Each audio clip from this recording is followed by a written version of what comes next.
Thanks for tuning in, everyone. Lights and Gear is here with a new flashlight review. As you can see in front of me, I have Wuben's brand new L3. Brand new, at least from the taping of this video, but it is their latest light, and it's a little larger than some of the others we've seen recently. But here we have more of a return to the standard flashlight, which we used to always see when LED flashlights were new on the scene, and that's going back a ways. But in a more retro kind of design, we have the L3, and as you can see on the front of the box here, it has a maximum output of 3,000 lumens, which ain't too shabby. Maximum beam distance of 226 meters, and an output power of 18 watts. This is pretty much about actual size of the light here on the box. But let me turn it over, and you can see on the back you have some basic information here: turbo, high, medium, low, and moonlight, plus strobe and SOS. And there's your beam distance right here, and of course it has all the features you would expect from a flashlight of this size and stature.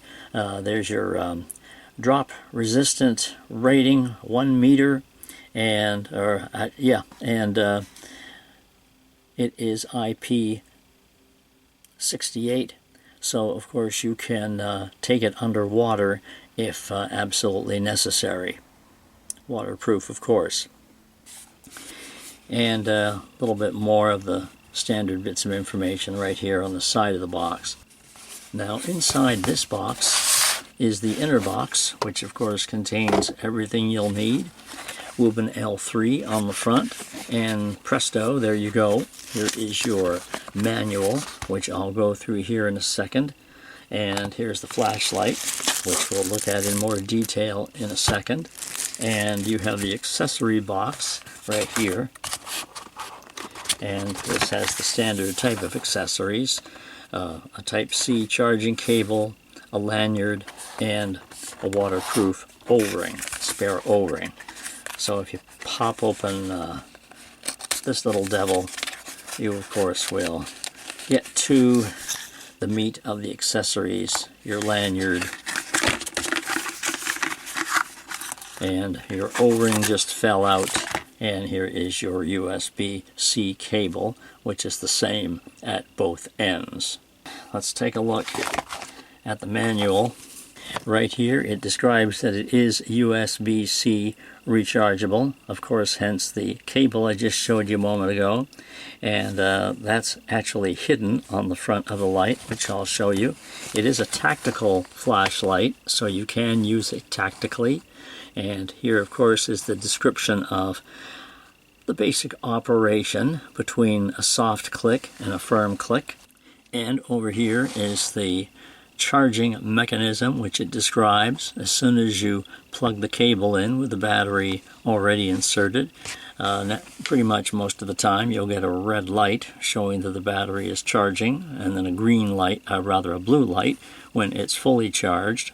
The light also has a power bank function, so it will serve as a power bank if you plug the USB in, and it shows you here what it does while it's operating as a power bank and discharging the battery.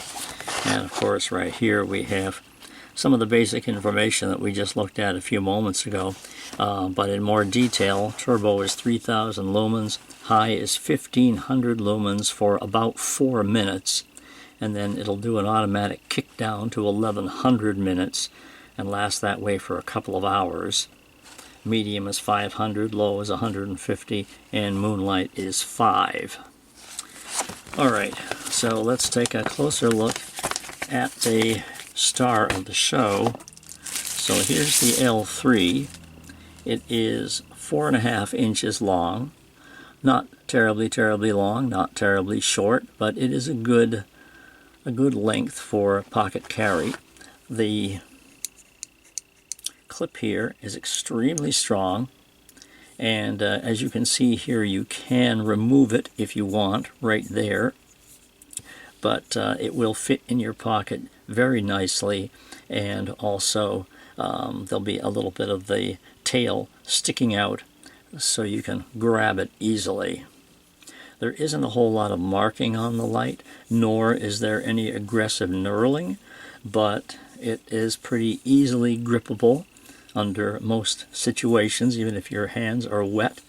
Here is the USB port, and this ring actually goes up and down like this, but it'll also tighten.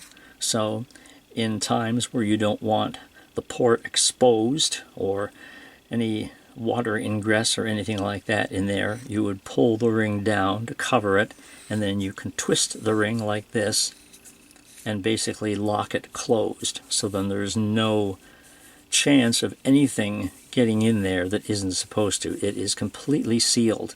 And then just unscrew it there and pull it up, and there's the port again. This is the indicator light. When you do plug the USB cable into charge, there's your indicator to show the charging status. I haven't talked about the battery yet, but the L3 does come with its own lithium-ion cell. And unscrewing the tail cap here, you'll have some nice threading here on the bottom and a big spring inside the cap. But here is the Wuben battery they supply, 4800 mAh, lithium-ion rechargeable, of course. So this is the battery, and you can, of course, use other types of. It's a 21700, by the way, and you can use other similar 21700s of the same size. Here's an ace beam battery that'll that'll also fit just as well, or fit just the same inside the light. So there you go with the Wuben 21700. You have an LED here, and it puts out a very nice beam. It has a couple of little rings around the edge, but nothing that's going to distract in any great way. But there's the LED seated nicely in there. It is a smooth reflector, so it does produce more of a spot beam than a flood. So if spot beams are your thing, then I think the L3 will work out nicely. Now as you look over the light, you won't see anything like on other lights where you'll see other operating buttons. You'll see usually a side switch on many other lights. In this case, you get only the tail switch right there.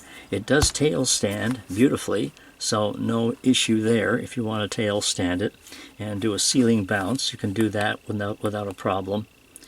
And every time you do turn on the light, the little blue indicator here, or the indicator, will light up to let you know that the battery's in good standing. So, as I say, the switch on the bottom, the tactical switch, is the only operating button on the light that has that sort of a retro feeling about it. And you have the holes down in here to attach the lanyard to. But, as I say, it's a very simple to operate light without dealing with any side switches or other switches. Now, this could be a detriment to some and a definite positive to some. So some of you will like it, some of you might not, but that's your personal preference.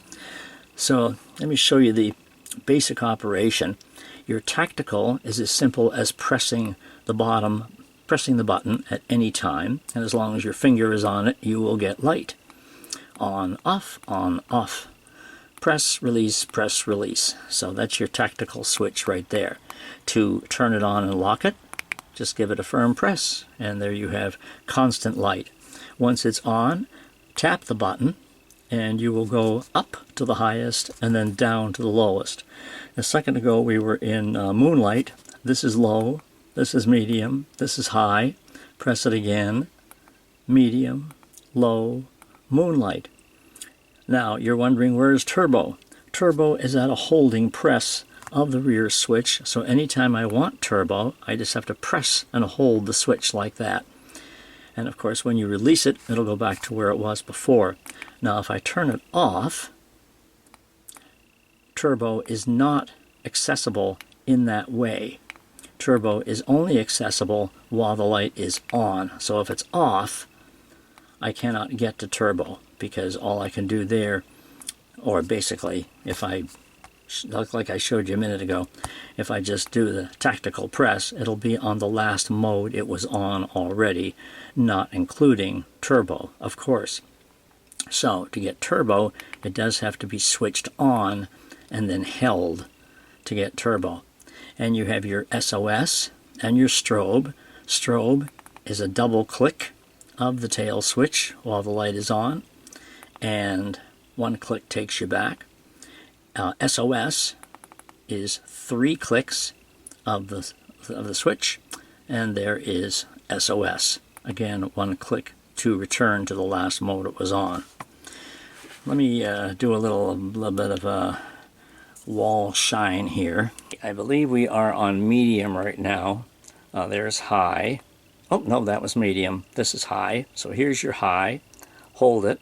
Here's your turbo. Release it. There's your high again. There's turbo.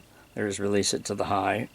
And if I click again, it'll go down to medium, and then low, and then moonlight. And here's your moonlight. It looks a little bit brighter on the camera than it does on the wall in front of me. So don't let that fool you. It is a little bit less bright than it shows here on the wall. So again, if I tap it again, I'll get to low, and then medium, and then high. So I think you get the basic operation. It's very simple, and every time you go to the top and click, it'll go down to the bottom. Every time you're at the bottom and click, it'll go back up to the top. Now, if there is a drawback to this system, some people, myself included, we do appreciate sometimes an instant moonlight access. This does not have that.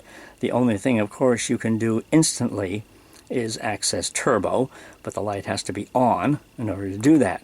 So 1 click off, and then as long as I press and hold the tail switch, the only thing I can do is access the last mode it was on. So there is no instant access to moonlight. As I said before, the only way to access turbo is to physically turn it on and then press and hold the button. So I mean, in that regard, there is actually no instant access to turbo either, because it has to be on to get to turbo, and it has to be on to get to moonlight. So that's the only restrictive action with this button that some people, again, it may not matter, and other people will call that a deal breaker if you can't get to certain modes. I mean, your obvious option here would be to have the light on and then turn it right down to moonlight per se, and then click it off. And then if you do the soft press on the tail, you'll get instant moonlight just like that, or double click and it'll get moonlight constantly. So that's the only way to do that, if that's the mode you want. Let me take it outside and show you the outdoor shots in the darkness of the night.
Okay, I hope those were helpful in letting you know how the L3 can see yourself around in the nighttime hours.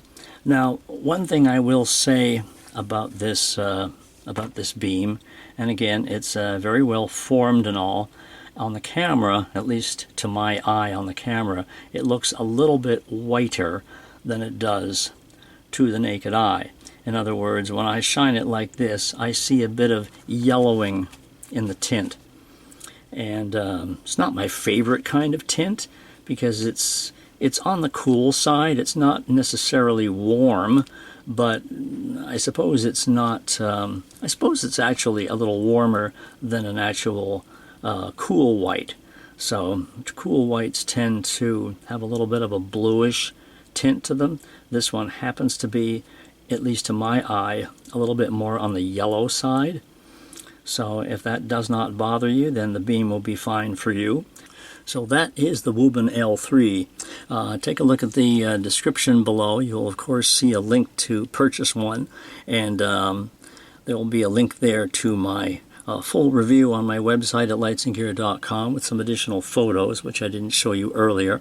But the L3 is Wuben's latest, and for those who like sort of a retro style light with some old school operation, then I think the L3 will do nicely for you. Any questions or comments, please put them below and we'll talk about that.